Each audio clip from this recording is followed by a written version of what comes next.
Et j'aime beaucoup, je suis vraiment en train de prendre plaisir à faire cela, parce que, très franchement, je tombe sur des sujets que je pense que je n'aurais jamais prêché si je n'avais pas procédé de cette façon-là. Parce qu'on a toujours, vous savez, les prédicateurs, on a les sujets qu'on aime. Hein. On a les sujets, les thèmes qu'on aime. Et là, vous allez voir, on va toucher à des thèmes, en tout cas moi, qui me paraissent évidents. Voilà. Donc, premier épître aux Corinthiens, chapitre 1, verset 18 au verset 31. Alors attention ce matin, parce que ça va piquer un peu. L'épître aux Corinthiens, hein, forcément. Hein, voilà. Chapitre 1, verset 18 à 31 que je vais lire. 1 Corinthiens, chapitre 1, 18 à 31. Car la prédication de la croix est une folie pour ceux qui périssent. Ça commence fort, hein? Mais pour nous qui sommes sauvés, elle est une puissance de Dieu. Aussi est-il écrit, je détruirai la sagesse des sages et j'anéantirai l'intelligence des intelligents. Où est le sage? Où est le scribe? Où est le discuteur de ce siècle? Dieu n'a-t-il pas convaincu de folie la sagesse du monde? Car puisque le monde avec sa sagesse n'a point connu Dieu dans la sagesse de Dieu, il a plu à Dieu de sauver les croyants par la folie de la prédication. Les Juifs demandent des miracles et les Grecs cherchent la sagesse. Nous prêchons Christ crucifié, scandale pour les Juifs et folie pour les païens. Mais puissance de Dieu et sagesse de Dieu pour ceux qui sont appelés, tant Juifs que Grecs. Car la folie de Dieu est plus sage que les hommes, et la faiblesse de Dieu est plus forte que les hommes. Considérez, frères, que parmi vous, qui avez été appelés, il n'y a ni beaucoup de sages selon la chair, ni beaucoup de puissants, ni beaucoup de nobles. Mais Dieu a choisi les choses folles du monde pour confondre les sages. Dieu a choisi les choses faibles du monde pour confondre les fortes. Et Dieu a choisi les choses viles du monde et celles qu'on méprise, celles qui ne sont point, pour réduire à néant celles qui sont, afin que nulle chair ne se glorifie devant Dieu. Or, par lui que vous êtes en Jésus-Christ, c'est par lui que vous êtes en Jésus-Christ, lequel, de par Dieu, a été fait pour nous sagesse, justice et sanctification et rédemption, afin, comme il est écrit, que celui qui se glorifie dans le Seigneur.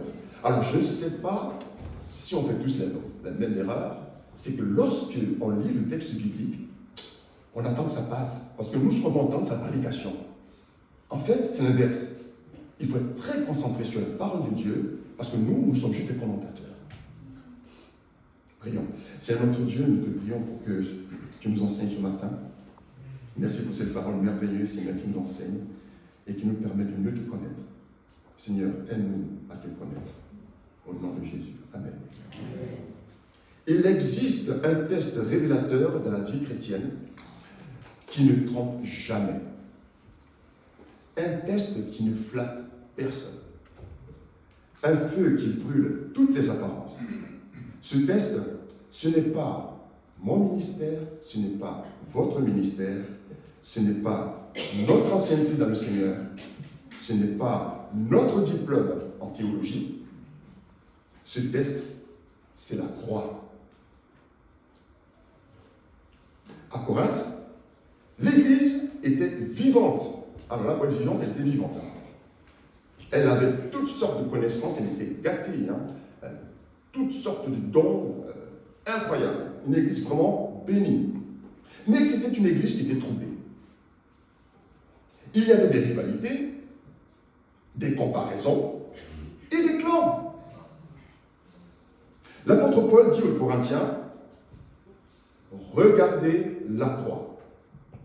Et nous allons comprendre pourquoi.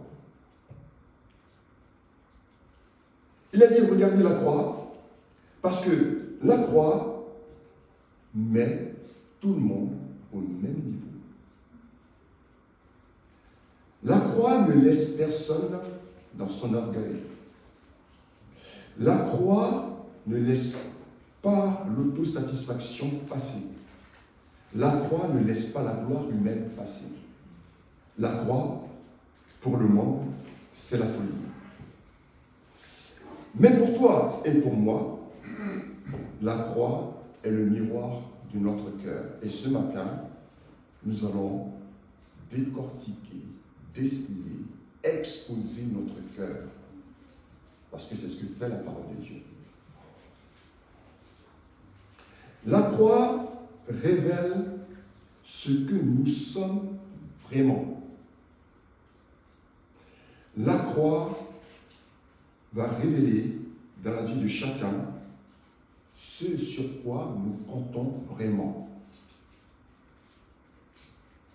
La croix va exposer ce que nous cherchons vraiment. Alors ce matin, il ne s'agit pas de savoir si on connaît bien la doctrine de la croix. Il s'agit de se poser une question. Est-ce que la croix de Christ m'a transformé? Alors, frères et sœurs, ce matin, le sujet de ce message sera de laisser le message de la croix nous examiner chaque jour. Pas seulement ce matin, chaque jour. Et ça veut dire quoi exactement? Laisser le message de la croix nous examiner, c'est accepter que le Seigneur nous révèle qui nous sommes vraiment pour que notre vie puisse glorifier Dieu et pas nous. On cherche toujours à briller. Ça, c'est le problème de l'être humain. Je ne sais pas pourquoi on cherche toujours à briller au lieu de glorifier le Seigneur. Laissons le message de la croix nous montrer qui nous sommes pour que le Seigneur soit glorifié dans notre vie. C'est l'objectif de notre message ce matin. Alors, pourquoi laisser la croix examiner mon cœur? Pourquoi laisser la croix examiner notre cœur? Premièrement, parce que le message de la croix dévoile notre orgueil. Nous allons voir pourquoi c'est si important. Les chrétiens de Corinthe vivaient dans une ville où l'on admirait les grands parleurs, les grands discoureurs. C'est quand même rare, hein, vous écoutez les hommes politiques, il y a des gens, même si vous ne les aimez pas, ils s'expriment tellement bien que vous êtes accrochés. Hein? Voilà, ils ont ce truc-là. Et les Corinthiens aimaient cela. Ils aimaient les philosophes. Ils voulaient, les Corinthiens, un évangile brillant. Un évangile qui titille leur intelligence et qui les flatte. Vous savez, parfois, il y a des gens qui lisent un livre très intellectuel, dans le métro, parfois dans le train, et puis ils aiment bien qu'on voit le titre pour montrer qu'ils comprennent ce qui est écrit dans le livre. Et puis le livre est là comme ça. Voilà. L'être humain comme ça, hein, parce que ça le flatte, ça donne l'impression qu'il est quelqu'un. L'orgueil de l'homme a fait des religions et des philosophies qui veulent, par leur propre sagesse, expliquer Dieu, expliquer d'où vient le monde. Et finalement, chercher à être sauvé par leurs propres moyens. L'orgueil, et c'est le problème, frères et sœurs, c'est que l'orgueil envoie en enfer. Le seul chemin où nous emmène l'orgueil, c'est l'enfer. C'est ce que nous dit la parole de Dieu. Le message de la croix condamne par une chose, et que j'ai entendu dans un des cantiques tout à l'heure, le message de la croix condamne par sa simplicité. Et c'est ce que Paul est en train de révéler ici. L'intellectualisme est un piège terrible. L'intellectualisme, c'est de croire que par la connaissance seule, eh bien, les arguments théologiques ou la culture biblique suffisent à nous sauver. Frères et sœurs, ce n'est pas la connaissance qui nous sauve. Ce n'est pas la connaissance. Ce n'est pas cette capacité à réfléchir qui nous sauve. Et c'est ce que Paul est en train de dire ici. Le message de la croix Vous savez ce que fait le message de la croix? Elle met au même niveau un enfant de 5 ans et le scientifique le plus renommé au monde. C'est ce que fait la croix. Et ça, la chair, la nature humaine n'aime pas ça. Parce que la nature humaine, elle aime bien faire des distinctions. Moi, moi, moi. Le problème est que l'orgueil qui empêche les inconvertis de venir à Christ, et c'est ce qui va nous intéresser ce matin, cet orgueil qui empêche les inconvertis de se convertir peut se retrouver dans l'Église de Jésus-Christ. Et c'est là le problème. Et c'est ce dont on parle. Se croire plus intelligent ou plus spirituel que les autres. Chercher la reconnaissance, les postes ou les titres. On aime ça.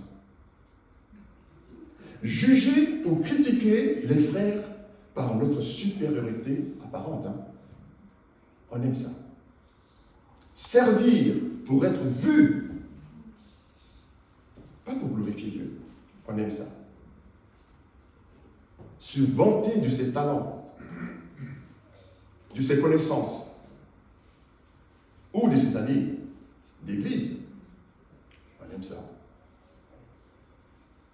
Penser que l'église, le groupe, le nôtre, est meilleur que les autres, on aime ça. Montrer une moralité et une fidélité apparente pour impressionner, on aime ça. L'orgueil, c'est compter sur soi-même au lieu de compter sur la croix de Christ. C'est comme si quelqu'un refusait de porter des lunettes, j'ai connu cette période-là, refuse de porter des lunettes par pur orgueil en prétendant qu'il voit très bien alors qu'il ne voit pas. Fut une époque où quand j'étais plus jeune, j'avais honte des lunettes, j'avais marre de ces lunettes. Ça donnait une impression de ne pas être cool, quoi. Voyez. Donc parfois j'allais à l'école sans lunettes. Catastrophique. Oh là là là là. Bon, j'ai dû les remettre très vite parce que je pense que vous ne m'auriez pas vu aujourd'hui. C'était très dangereux. Une fois même, il y a une voiture qui m'a collé sur le pied. Ah oui. C'est terrible l'orgueil. C'est terrible cette façon de vouloir toujours se montrer. On n'aime pas être faible, on n'aime pas montrer ce côté un peu, voyez, on aime bien être cool quand même. Bon, ça c'est pour les jeunes. Vous voyez les jeunes, on est tous pareils, on n'a pas changé. Nous on est des vieux jeunes, mais nous à l'époque c'était ça, il fallait être cool, quoi. Voilà, et parfois on se mettait dans des situations terribles pour ça. Regarde ton cœur. Est-ce que tu trouves que l'évangile de Jésus-Christ est trop simple? Est-ce que tu as honte de dire à tes amis, Jésus est mort pour mes péchés? Ou est-ce que tu as envie de transformer ce message en quelque chose de plus étoffé pour montrer que tu es intelligent? Et que nous, les chrétiens, on n'est pas bêtes. Pour ceux qui évangélisent parfois, je pense que vous comprenez ce que je vais dire. On a cette tentation de compliquer l'évangile, alors qu'il suffit simplement de dire ce qu'il en est, tout simplement, parce qu'on a affaire en face de nous quelqu'un qui est peut-être un intellectuel, et qu'on a peur qu'on soit on a peur d'être ridicule. Et peut-être qu'on est tenté de compliquer l'évangile. Tu crois peut-être que tu es intelligent, ou plus spirituel, ou plus fidèle que les autres. Tu veux briller dans l'église. Tu veux qu'on te remarque. Tu veux que les autres te respectent. Mais ce n'est pas cela qui fait qu'on te respecte. On va te respecter parce que tu aimes le Seigneur. C'est ça qui fait qu'on est impressionné. L'amour que tu as pour le Seigneur. Mais la croix dit, et c'est ce qui est terrible, vous savez ce que dit la croix? La croix te dit, tu ne vaux rien. Ouh, terrible ça. La croix te dit, tu ne vaux rien du tout. Et tant que tu ne te rends pas compte que tu ne vaux rien, tu ne pourras jamais te sauver. Comment vous voulez que les intellectuels puissent venir à Christ avec ça? Et Dieu les attend à ce niveau-là. Vous ne valez rien. Votre manière de réfléchir est nulle. Alors que lui, il a des diplômes, il a un bac plus 50. Et Dieu lui dit, tu es nul. C'est violent. Mais c'est la seule façon pour lui de venir à Christ, c'est de se rendre compte qu'il est zéro.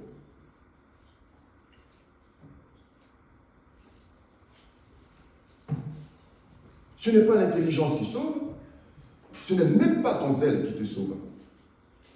Ce n'est pas ta position qui te sauve. Tu peux connaître tous les versets bibliques, et j'en connais comme ça qui maîtrisent la Bible. Hein, je connais, je crois que c'est un prédicateur, hein, comme ça, qu'on voit souvent sur les réseaux sociaux. Hein. Il a une maîtrise de la Bible. Mais moi, j'ai honte, je dis, mais si je parle avec lui, c'est terrible. Hein? Waouh! Mais je ne suis pas sûr qu'il soit sauvé. Je ne suis pas sûr. On peut parfaitement bien connaître la parole de Dieu, les versets bibliques, toutes les références, mais tant qu'on ne s'est pas rendu compte qu'on est nul et que sans Christ on n'a rien, on ne peut pas se sauver à vers le perdu. Et la croix, elle amène des gens à ce niveau-là. Et c'est insupportable pour celui qui est orgueilleux d'être sauvé, parce qu'il doit aller en bas. Il doit se rendre compte qu'il est nul. Alors, recentrons notre gloire sur le Seigneur Jésus, pas sur nous-mêmes. Parce que nous-mêmes, sans Christ, on est zéro. Mais la croix ne fait pas que blesser notre intelligence. Et nous allons aller au deuxième point. Elle montre aussi que nous sommes totalement incapables de nous sauver nous-mêmes. Et je vous dis que si j'avais un choix à faire, je n'aurais jamais choisi ces versets ce matin. Parce que pour moi, ça, c'est évident. Je serais allé chercher des sujets plus, vous voyez, mais je suis obligé parce que je vais suivre les textes bibliques. Et c'est une très bonne chose. Pourquoi laisser la croix examiner notre cœur? Deuxième point, et parce que le message de la croix dévoile notre impuissance. Versets 22 à 25. Le message de la croix dévoile notre impuissance. Les Juifs, dit la parole de Dieu au verset 22, voulaient voir des miracles spectaculaires.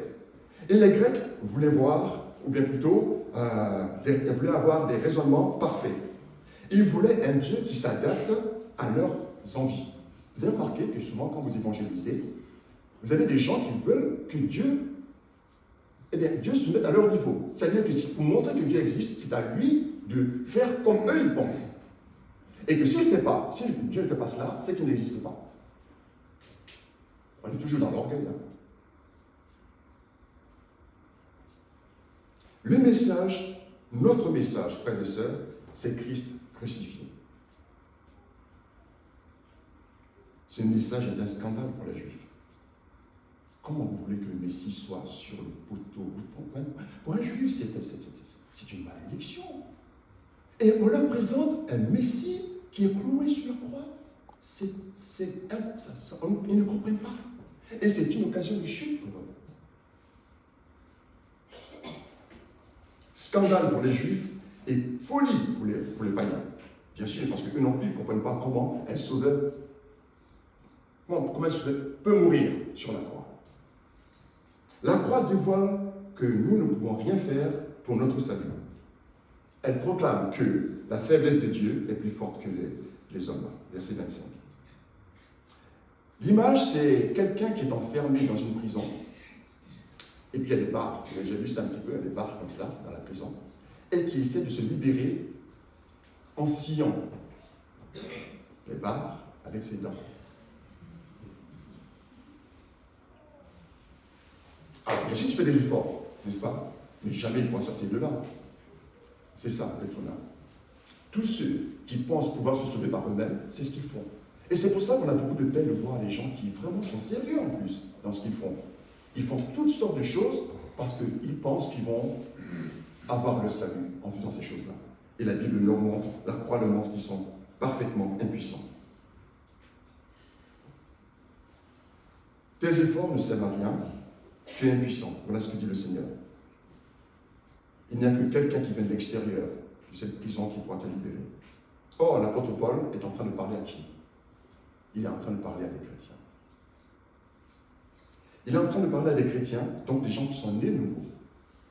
Cela veut dire que beaucoup de chrétiens cherchent à se sanctifier par leurs propres efforts. Et j'en ai rencontré. Qui pensent qu'ils peuvent se sanctifier, se purifier, se mettre à part par leurs propres efforts. J'espère que c'est le cas de personnes ici, parce que vous perdez votre temps à faire cela, et vous allez souffrir inutilement. On ne peut absolument rien faire sans le Seigneur. Beaucoup tentent de vaincre le péché sans le Seigneur. Beaucoup comptent sur l'Église même et les moyens humains pour réussir spirituellement. Alors, j'avais prié avec un tel pasteur.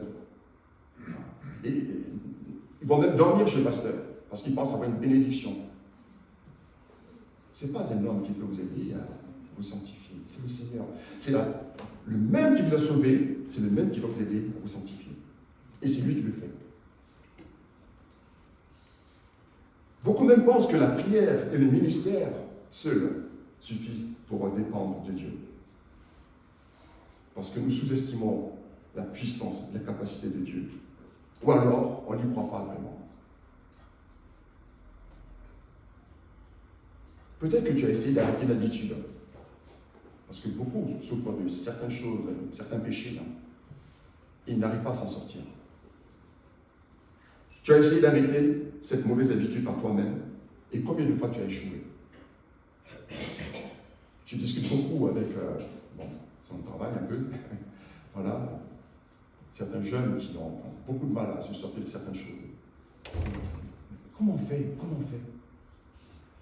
Comment voulez-vous que je vous dise comment on fait?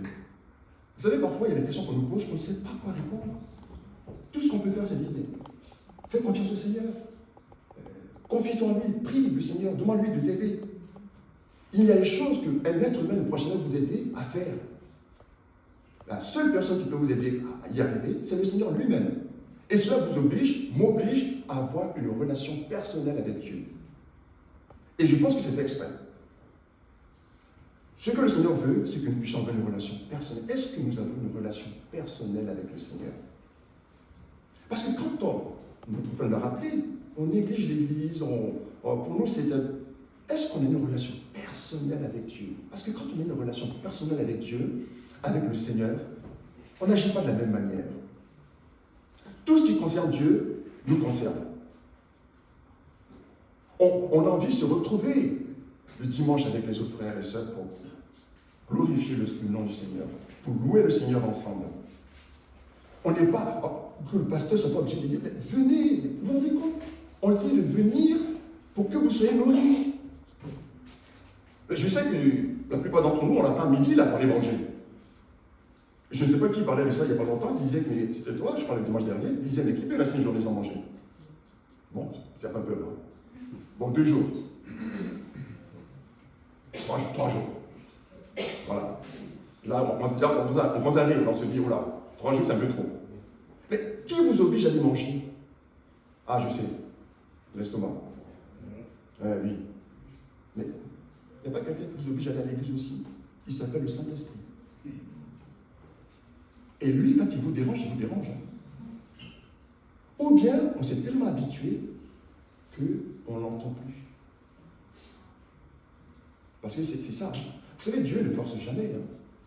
Il ne force pas. Le Saint-Esprit va agir. Mais si on ne veut pas, il est là, il nous attend.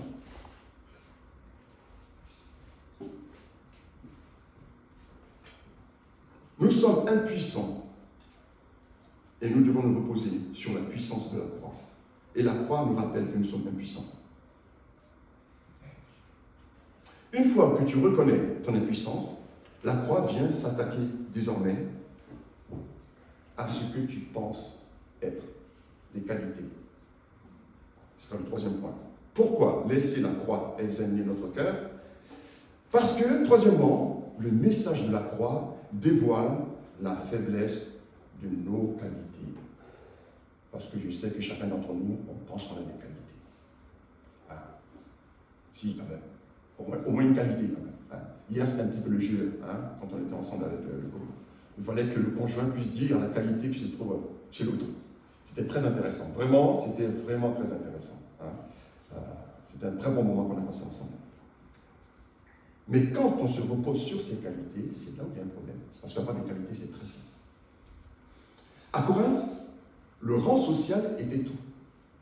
Paul leur rappelle d'où ils viennent. Et c'était très humiliant. Et on ne s'en rend pas compte quand on dit comme ça. Il dit, il n'y a ni beaucoup de sages, ni beaucoup de puissants, ni beaucoup de nobles. Verset 26. Il dit, quand Dieu vous a sauvés, vous étiez où? Est-ce que c'est parce que vous étiez des gens spéciaux que Dieu vous a sauvés? Rappelez-vous, vous étiez nuls. Mais je ne sais pas pourquoi une fois qu'on vient au Seigneur, on oublie ces moments-là. On oublie d'où on vient. La croix montre que nos points forts, ce que nous considérons comme des points forts, ne comptent pas pour Dieu. Il a choisi les choses faibles, dit la parole de Dieu, les choses faibles du monde pour confondre les fortes. C'est justement parce que nous sommes faibles, parce que nous sommes nuls, que Dieu nous a sauvés. Et c'est ça qui trouble ceux qui considèrent qu'ils sont forts ou qui sont intelligents. Ça fait partie du plan de Dieu. Donc Dieu est en train de dire, arrêtez de mettre de l'importance dans ces choses-là. Ce qui est important, c'est moi. Sans moi, vous ne pouvez rien faire. Le danger, c'est quoi? C'est se glorifier de ses talents ou de ses capacités. Alors bien sûr, on ne se glorifie pas comme cela, mais ça se voit. Le danger, c'est de croire que sa fidélité, son courage ou ses dons, c'est ça, la valeur. Le danger, c'est de penser que le succès du ministère dépend de soi. On a un ministère, et quand ça fonctionne, on pense que c'est nous et que c'est grâce à nous. On oublie que quand Dieu appelle, il donne aussi les moyens d'y arriver. C'est Dieu qui équipe. Et quand on oublie que c'est Dieu qui équipe, là, il y a un problème. C'était le problème des Corinthiens. Il avait oublié que les dons qu'ils avaient, cette connaissance de la parole, cette connaissance des révélations, ils ont tout d'un coup oublié que c'est l'Esprit de Dieu qui leur donnait comme il veut. Ils l'ont complètement oublié. Est-ce que nous oublions, quand nous arrivons à bien, gérer notre ministère, que c'est Dieu qui nous aide? On va se glorifier de ça.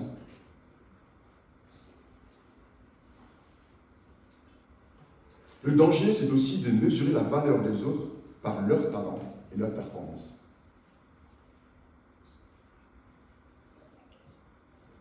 Nos qualités ne valent rien, absolument rien. Seule la gloire de Dieu est suffisante, frères et sœurs. Ne t'appuie pas sur ton éducation, sur ton diplôme, sur ton argent. Parfois, il y a des gens qui naissent dans des bonnes familles, comme on dit, qui ont de l'argent, qui croient que ça fait leur valeur. Bah oui, ici, en plus, il y a des gens autour d'eux qui doivent dire « Ah là là, c'est formidable, oh là là ». Donc, ils pensent que c'est cela. Mais quand on voit des gens, et c'est, moi, ça fait partie des éléments qui m'ont le plus marqué en tant qu'introverti, de voir des gens très riches, mais extrêmement riches, être tristes, être malheureux. Frères et sœurs, la Bible dit d'être attiré par les choses humbles. Être attiré par les choses humbles, c'est la vie. J'ai vu des hommes très riches ne pas s'occuper de leur richesse et s'intéresser aux petites choses. Alors souvent je pose cette question, dites-moi, la dernière fois que vous avez pris une fleur pour regarder juste une fleur comme cela, c'était quand? Bon, c'est pas la période. Moi je vais aux Antilles, je vais voir des fleurs là-bas. Voilà. Mais ça remonte à quand la dernière fois que vous avez pris le temps de regarder une fourmi pour voir la création de Dieu? Ça remonte à quand? On ne s'en occupe même pas de ces choses-là. Nous mettons de la valeur là où il n'y en a pas en réalité. Parce que devant la croix, nos diplômes, nos capacités humaines ne valent absolument rien du tout.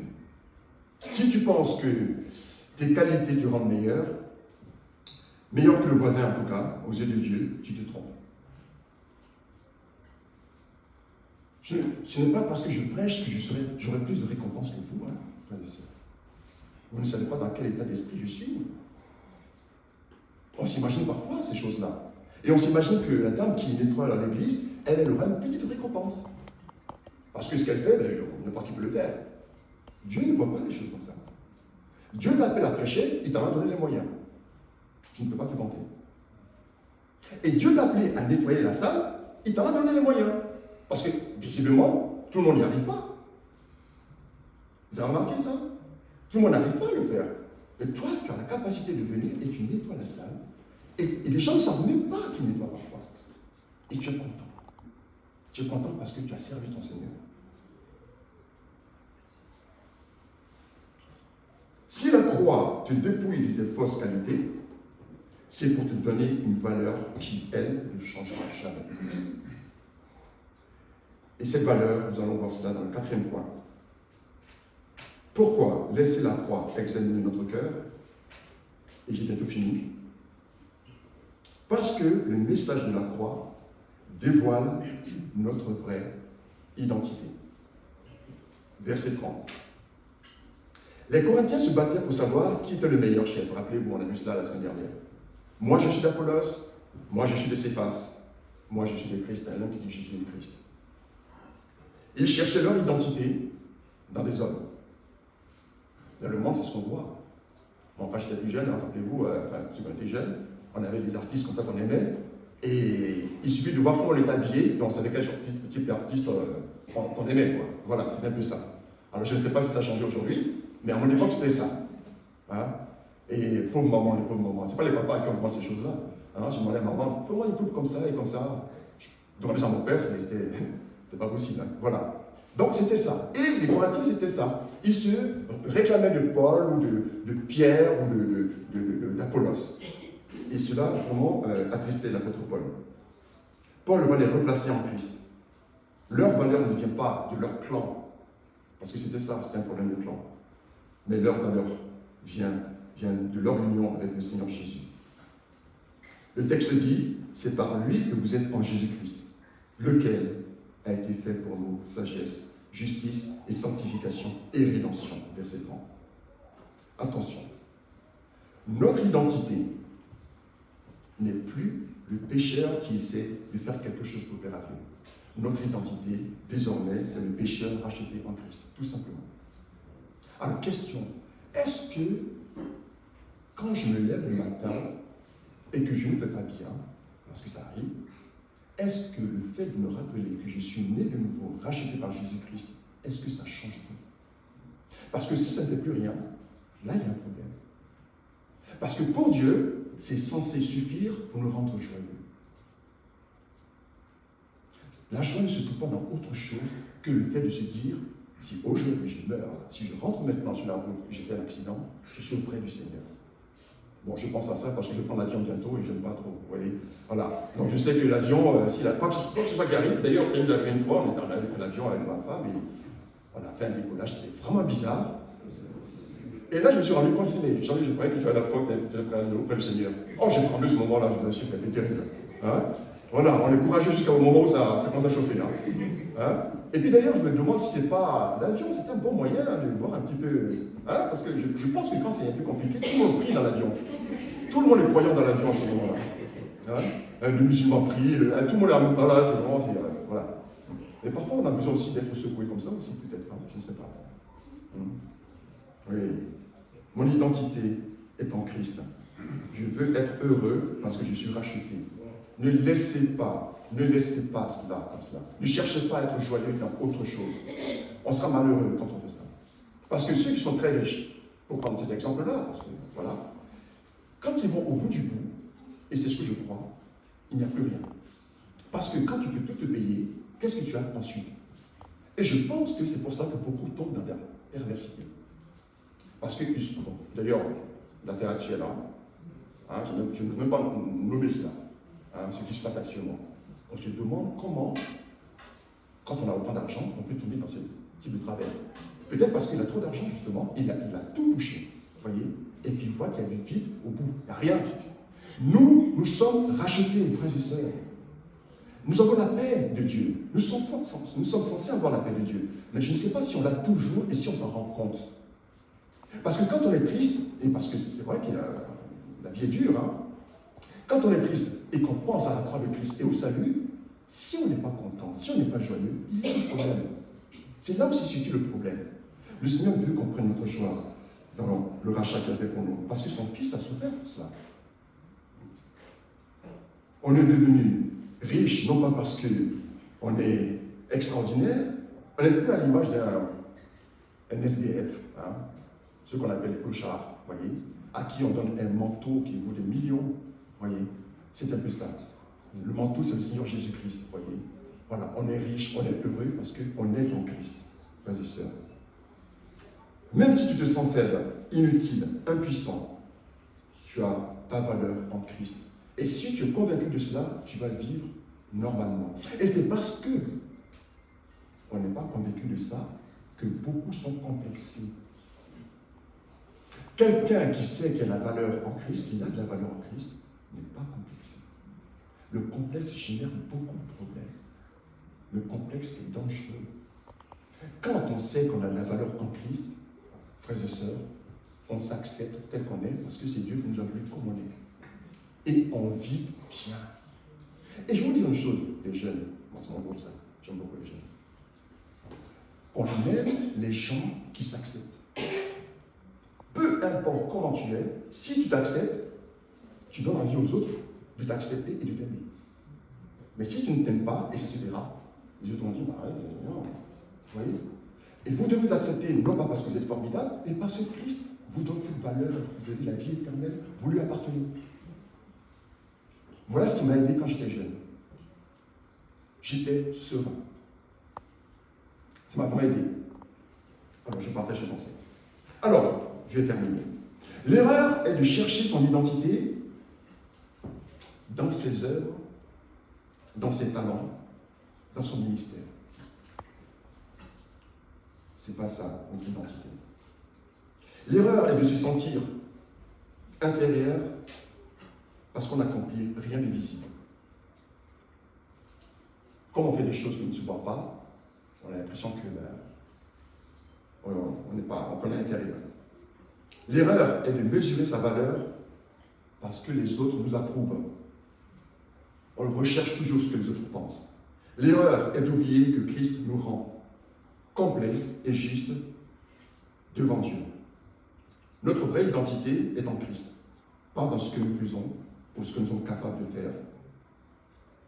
Alors, vivons à partir de cette identité en Christ. N'ayons pas honte de cette identité. Elle est tout pour nous. Ne cherchons pas à nous construire nous-mêmes. Cette nouvelle identité que nous avons en Christ, et ça sera le dernier point, et je pense que c'est peut-être le point le plus important. Alors soyons attentifs, je vais terminer avec ce point. Pourquoi laisser la croix examiner notre cœur? Frères et sœurs, vous savez pourquoi? Parce que le message de la croix dévoile nos motivations cachées. Le désordre à Corinthe venait du fait que chacun voulait être le plus important dans l'Église. Voilà pourquoi ils couraient tous après le parler en langue, le fameux parler en langue. C'était un don spectaculaire. Ils voulaient tous ça. Alors Paul va leur dire que celui qui se glorifie dans le Seigneur. Au verset 31. Paul dénonce leur envie de briller. Les Corinthiens utilisaient l'Église pour leur propre gloire. Frères et sœurs, ça c'est grave. Je sais que dans le monde, dans beaucoup de dénominations, beaucoup de pasteurs, soi-disant pasteurs, se servent de l'Église pour eux-mêmes. Beaucoup sont devenus très riches. Je ne sais même pas comment les gens font pour donner de l'argent à ces gens-là. Je ne comprends pas. Plus ils sont bizarres et plus ils sont riches.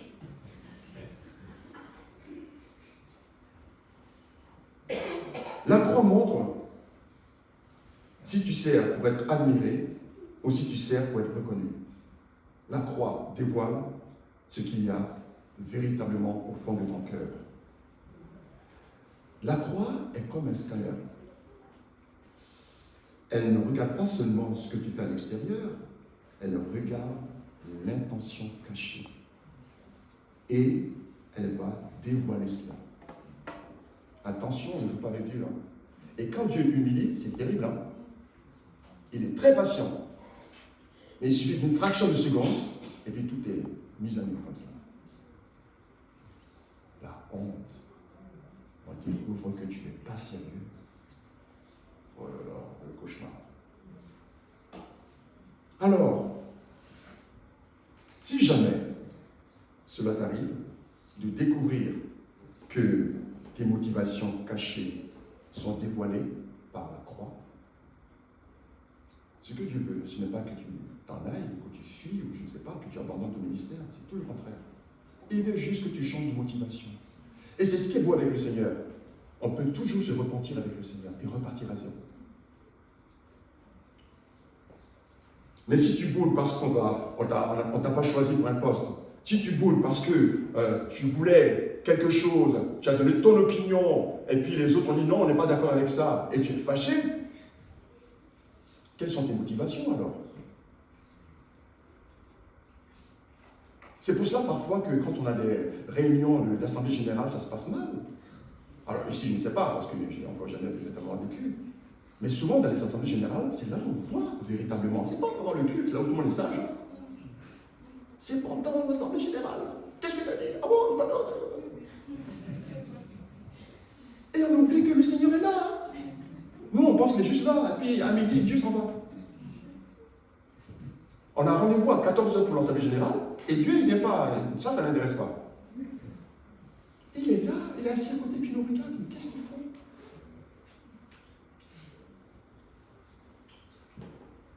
Une petite liste des motivations cachées. Ce que j'ai cité tout à l'heure. Agir pour être admiré, à bannir. Agir pour être reconnu, à bannir. Servir pour se sentir supérieur, catastrophique. Faire de bonnes choses pour sa réputation. Pour sa réputation. Pas pour la gloire de Dieu, mais pour ma réputation. Je veux être reconnu comme quelqu'un de bien. Ça ne marche pas avec le Seigneur. Tout ça, c'est zéro. Ou alors chercher des récompenses humaines plutôt que la gloire de Dieu, et plutôt la récompense de Dieu. Alors la croix va révéler ses motivations. Tout ce qui n'est pas pour glorifier Dieu, zéro. Alors, frères et sœurs, la croix nous dérange, mais c'est pour notre bien. La croix dévoile tout, mais c'est pour nous purifier. La croix dérange notre nature humaine, qui nous fatigue tant. Elle blesse notre orgueil, elle expose notre impuissance, elle dévoile la faiblesse de nos soi-disant qualités. Mais elle nous donne une identité glorieuse en Christ. C'est la chose la plus importante. Vivons sérieusement notre appel en nous glorifiant en Christ. Alors la croix déshabille. Elle nous déshabille pour nous revêtir de la justice de Christ. Laissons-nous examiner chaque jour par la croix pour détruire notre orgueil, pour révéler notre impuissance, pour abaisser nos soi-disant qualités et pour montrer notre véritable identité et surtout pour purifier nos motivations. Alors maintenant, qu'est-ce que nous allons faire? Qu'est-ce que nous allons faire? Une seule chose à faire, frères et sœurs, revenir à la croix de Jésus-Christ. Alors on pensait que c'était une seule fois dans notre vie. Non, c'est chaque jour de revenir. Il faut revenir à la croix de Christ. Chaque jour, chaque matin, peut-être chaque soir. Mais tout le temps revenir pour dire Seigneur, renouvelle-moi. Je te demande pardon. J'ai passé une très mauvaise journée, je n'ai pas été un bon témoin, j'ai été désagréable avec ma femme, je n'étais pas correct, je n'étais pas soumise à mon mari, j'ai été désagréable, je n'ai pas respecté mes parents, j'ai été désagréable. On retourne à la croix. Retournons à la croix. Revenons à la croix. Laissons la croix examiner notre cœur pour glorifier Dieu seul. Et je vais terminer ce message avec deux versets, ou plutôt deux textes. Ce sont des versets. Écoutez bien, parce que c'est la parole de Dieu. Là, ce n'est pas Jean-Luc qui parle, c'est la parole de Dieu. Romains, chapitre 11, versets 33 à 36. L'un des versets préférés de ma femme et de moi aussi d'ailleurs. Écoutez ce verset. Romains 11, 33 à 36. Ô profondeur de la richesse, de la sagesse et de la science de Dieu, que ses jugements sont insondables et ses voies incompréhensibles. Car qui a donné la pensée du Seigneur, ou qui a été son conseiller? Qui lui a donné le premier pour qu'il ait à recevoir en retour? C'est de lui, par lui et pour lui que sont toutes choses. À lui la gloire dans tous les siècles. Amen. Amen. Ok, un autre verset pour la gloire de Dieu. Et je vais terminer avec ça. 1 Chroniques 29, 11 à 13. À toi, Éternel, la grandeur, la force, la magnificence, l'éternité et la gloire. Car tout ce qui est au ciel et sur la terre t'appartient. À toi, Éternel, le règne, car tu t'élèves souverainement au-dessus de tout. C'est de toi que viennent la richesse et la gloire. C'est toi qui domines sur tout. C'est dans ta main que sont la force et la puissance. Et c'est ta main qui a le pouvoir d'agrandir et d'affermir toutes choses. Maintenant, ô notre Dieu, nous te louons et nous célébrons ton nom glorieux. Que celui qui veut se glorifier en l'Éternel seul. Amen. Amen.